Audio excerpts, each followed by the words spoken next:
So what's up guys, what's up kagapang yan. For today's vlog mga kagapang is meron tayong gagawin na naman sa ating alaga. So bago na yan natin ipakita, intro muna tayo.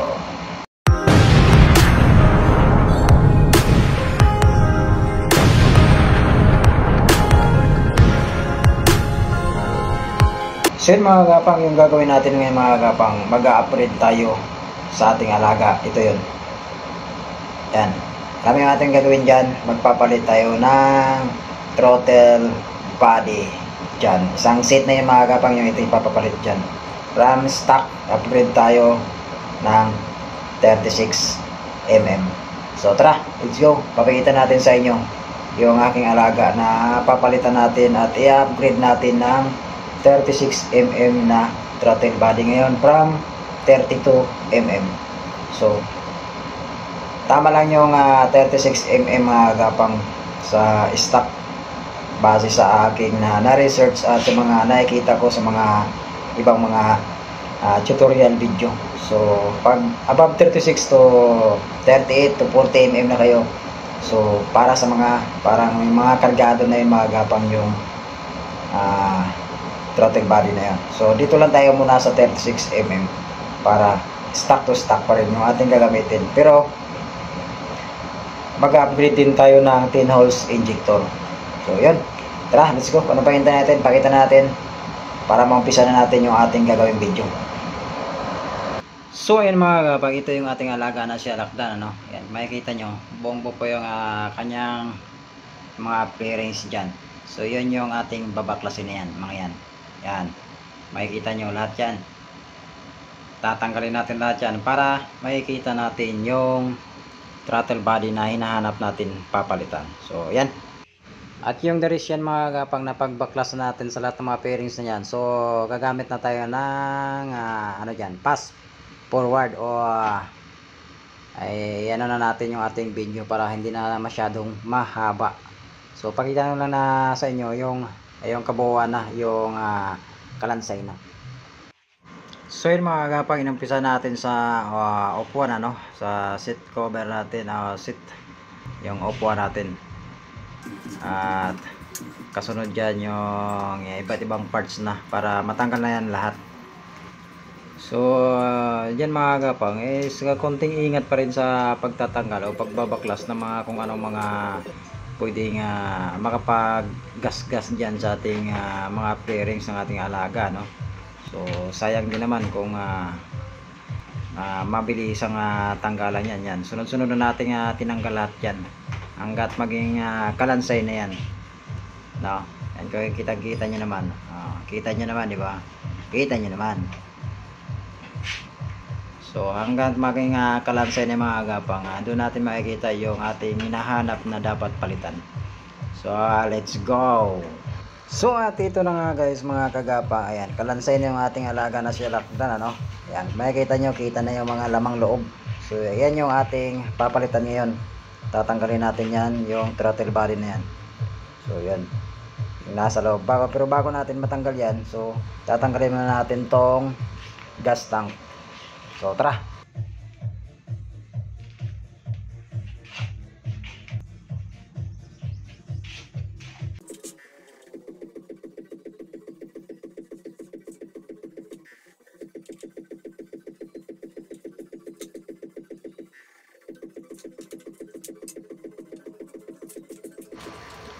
So ayan mga kagapang, tanggal yung mga bolt nut. Sunod natin tanggalan is itong takip ng yung ating gas tank, ay itong mga hose, at higit sa lahat yung mga nakapaloob dyan na mga sensor. Yun yung tanggalin natin dyan. At nga pala mga kagapang, ingat din tayo sa pagtatanggal ng kung anong mga sensor dyan kasi sensitive din yung mga sensor dyan sa ating gas tank. So baka magkakamali din kayo ng hugot-hugot dyan o may maputol. So yan. Yan, makikita nyo, tanggalan natin tong takip. So ibalik nyo yung takip ng gas tank yung mga gapang pag natanggal niya yung cover na yun. So ayan po yung ating sensor dyan sa gas tank natin. So yan po yung mga connection sa sensor dyan sa loob. So yung mga pressure yan galing sa ating gas papunta sa ating makina. So yan, para matanggalan natin lahat talaga yung ating kailangan, makita natin. So tatanggalin natin yung tangke niyan. So ayan, may quick release dyan mga kagapang, itong hose na to na connection. So ayan, tanggal na. So tatanggalin na natin yung tangke. So ayan mga kagapang, yung tangke natin is walang laman. So yun, nakita na natin, kita nyo na mga kagapang, tanggal na. Ayan yung ating throttle body na papalitan, 32mm. So yun yung i-upgrade natin ngayon ng 36mm ngayon. So let's go, titingnan natin, panoorin nyo at pag natanggalan natin yan. So may mga vlog naman tayo mga kapang na paano magtanggal dyan. So puntahan nyo na lang yung ating video playlist, nandun yun yung ating ibang video na paano magtanggal ng throttle body. So yan guys, open na, bukas na yun ako. Tatanggalan natin yung throttle body at manifold. So ayan, makikita nyo yan, yung butas. So pumupula, gawa na yung ating gas is preview. So takpan natin to guys para hindi mapasukan ng kung anong dumi dyan. Yan. So ito yung ating throttle body na papalitan ngayon. Yan. So 32mm. Yan.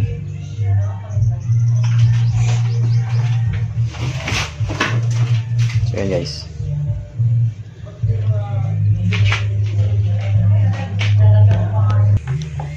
So yan guys, pag bumili pala kayo nito guys, is isang buo na to siya nabibili. Yan o. Ito yung ating papalit ngayon na 36mm. So tingnan nyo man yan guys. So same lang yung halos yung butas nya dito sa may manifold. Yan, konti lang diferensya. So nagkaiba lang dito guys sa throttle body. Yan. Ito yung ating stock, ito yung ating 36mm. Ayun. So diferensya yung butas nya mga kapang, kita nyo. So malaki talaga yung 36mm. So advance tayo, na upgrade tayo ng 4mm. So dito galing dito sa 32, so naging 36 tayo ngayon. So magpapalit din tayo ng 10 holes injector. So para mapagana natin ito mga kapang, is itong TPS mga kapang, ito. So tatanggalin natin to. Ito yung ililipat natin dito sa bago nating 36mm. Yan, ito yung TPS mga kapang. Throttle, ano bang meaning ng TPS natin? So yan, kayo na lang mag-search sa TPS natin kung ano meaning dyan. So ito yung ating injector, 4 holes injector, at ang ipapalit natin dyan is yung 10 holes injector. So tara, let's go. Sisitap na natin yan mga kapang nang mapaandar na natin. So ito yung ating 10 holes injector mga kapang. Yan, kung makikita nyo, yan, napakaliit na butas. So 10 butas na napakaliit. Yan. So ayan na guys, naikabit na natin yung TPS. Ayan, ito yung TPS mga kapang. So ito yung TPS na ikabit natin, at naikabit na natin na yung 10 holes injector. So ito yung 10 holes mga kapang. So ngayon, installation na naman ang gagawin natin doon sa loob. Tapos natin ilagay na, di ba? So yun. So ayan guys, nabalik na natin, nasilalim na. Yung makikita nyo, ayan puting puti. Ayan, bagong bago mga kapang. So ayan yung ating 36mm throttle body. Star yung brand nya. Yan, nabili natin yan. So ayan mga kapang, nasilalim na, ikabit na natin. So ngayon, naibalik na rin natin itong ating gas tank, at naibalik na rin natin itong mga pressure dito sa gas. Yan. So ngayon, sa sound test na tayo kung gumana na ba to.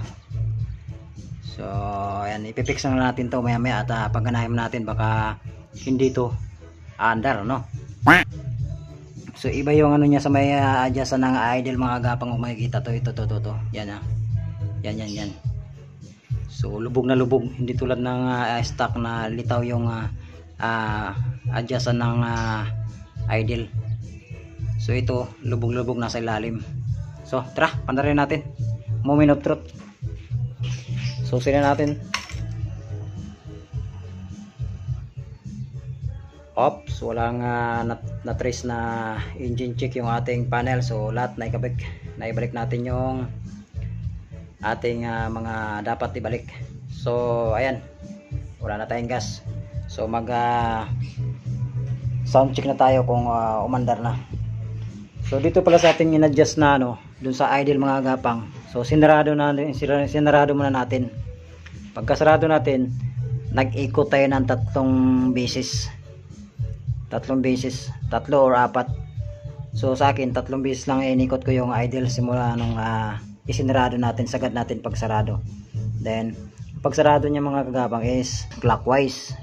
Ngayon ang pagbukas naman nito ng idle is counterclockwise. So nung nag counterclockwise tayo ng 3 beses dito mga kapang sa idle niya. So ngayon testing na natin kung tama na ba yung minor niya, yung RPM niya.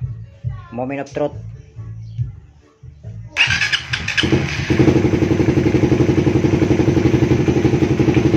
So ayan mga kapang, 3 bar lang siya.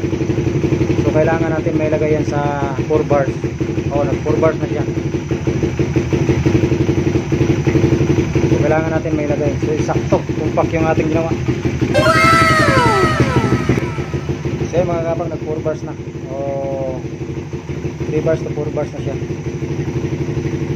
So yun, nag-adjust lang tayo ng konti. So mag-adjust pa tayo. So ayun mga kapang, swak na swak yung ating ginawa So swak sa banga yung ating ginawang 36mm na throttle body. Isang seat na po yun mga kapang, kasama yung manifold. So dito natin malalaman mga gapang kung ma-road test natin to at maano na natin yung gas consumption, kung nag-iiba din ba siya, at kung sa power naman kung may konti ba siyang na idagdag. So sabi nila once na nagpalit ka ng medyo malaking throttle body is may konting dagdag power, tingnan natin kung may dagdag power nga ba talaga o dagdag lang power sa gas, di ba? Malalaman natin yan pag naitakbo na natin, kasi from 32mm stock nag 36mm tayo ngayon. So nag-upgrade tayo ng 4mm. So yun mga kapang, yan, kung bago kayo sa aking channel huwag nyo kalimutan like, subscribe at follow yung ating Facebook page. At naikabit na natin lahat mga kapang. Ngayon pipix na lang natin to, yung mga dapat ipipix na wala nang hassle dito sa loob. So ayun nga mga kapang, ibalik na natin lahat ng mga dapat ibalik dyan, yung flarings, upuan, ayan kita nyo naman. So inikutan na natin. So yan, ngayon abangan nyo lang mga kapang yung ating road test nito, ang performance ng 36mm sa kalsada at sa gas consumption, kung may pagbabago ba or kung wala, kasi naka 10 holes injector na rin tayo mga kapang. So yun, bago kayo sa aking channel mga kapang, huwag nyo kalimutan i-like, subscribe ating channel Alakdan JTV, at i-follow na rin guys yung ating Facebook page, same channel din, Alakdan JTV pa rin. Thank you so much, maraming salamat sa lahat ng support sa ating video. Welcome to Mobile Legends!